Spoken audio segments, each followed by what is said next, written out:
Et on regarde tout de suite les tableaux. 2 matchs d'écart donc aujourd'hui. Au moment où on se parle, le Maroc tente d'atteindre les demi-finales de la compétition.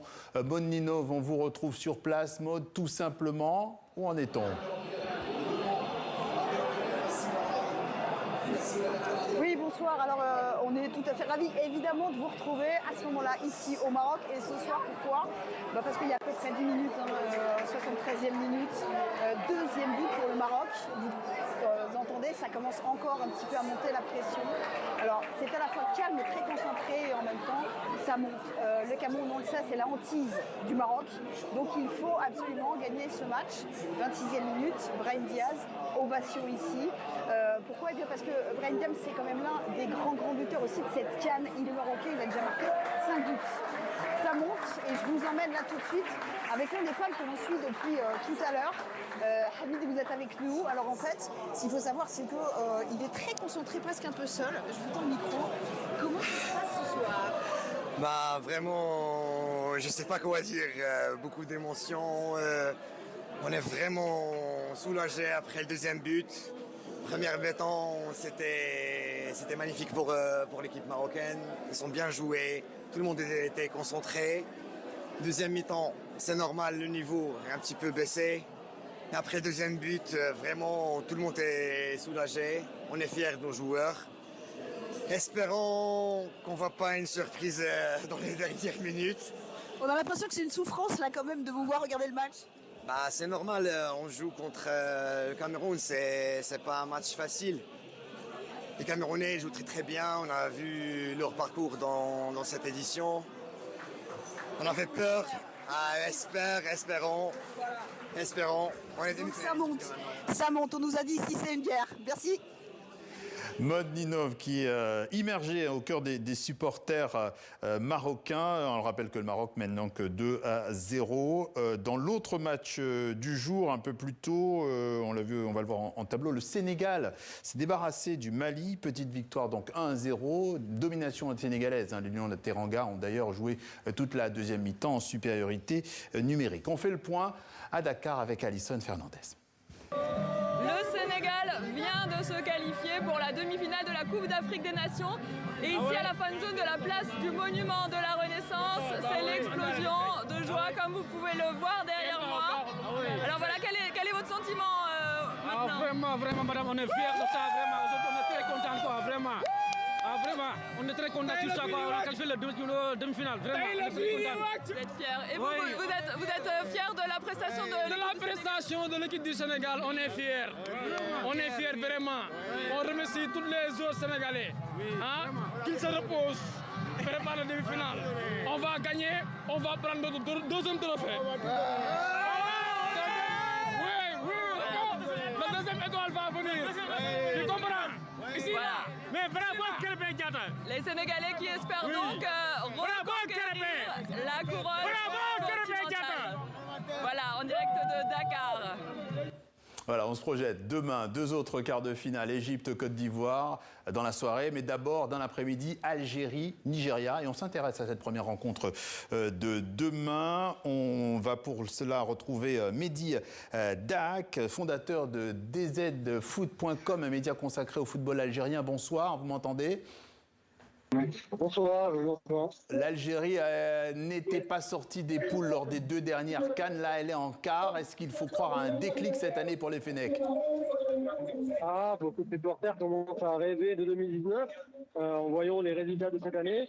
Mais évidemment, il faut rester méfiant. D'ailleurs, les joueurs cadres de cette équipe, Riyad Mahrez, Aïssa Mandi, font tout justement pour essayer de baisser un petit peu cette euphorie, ou en tout cas calmer les jeunes joueurs, parce que justement, ils ont vécu ces 2 dernières expériences qui ont été très douloureuses.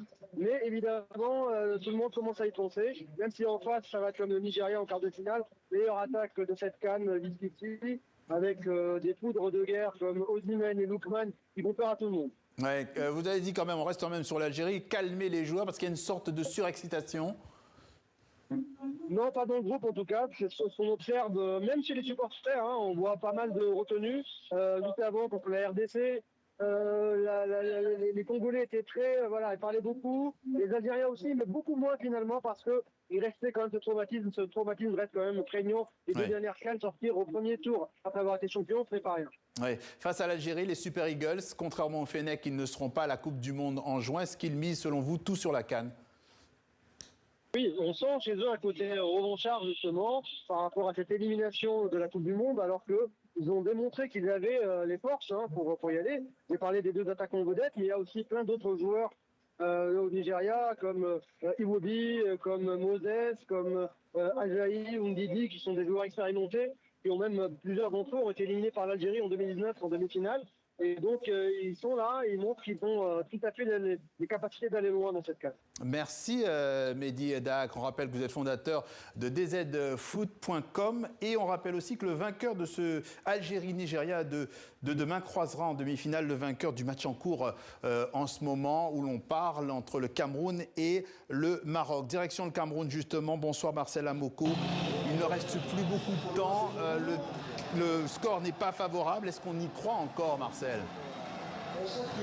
Non, on n'y croit pas beaucoup. Bonsoir. 2-0, c'est le score en ce moment. Et les supporters camerounais qui se sont rassemblés ici pour vivre cette rencontre n'y croient plus beaucoup. Mais il faut dire que les Camerounais ne croyaient pas beaucoup en cette équipe avant le début de la compétition. Et ce parcours en lui-même est déjà une surprise et, disons-le, une satisfaction pour les Camerounais. J'ai à côté de moi un supporter camerounais déçu, Edmond.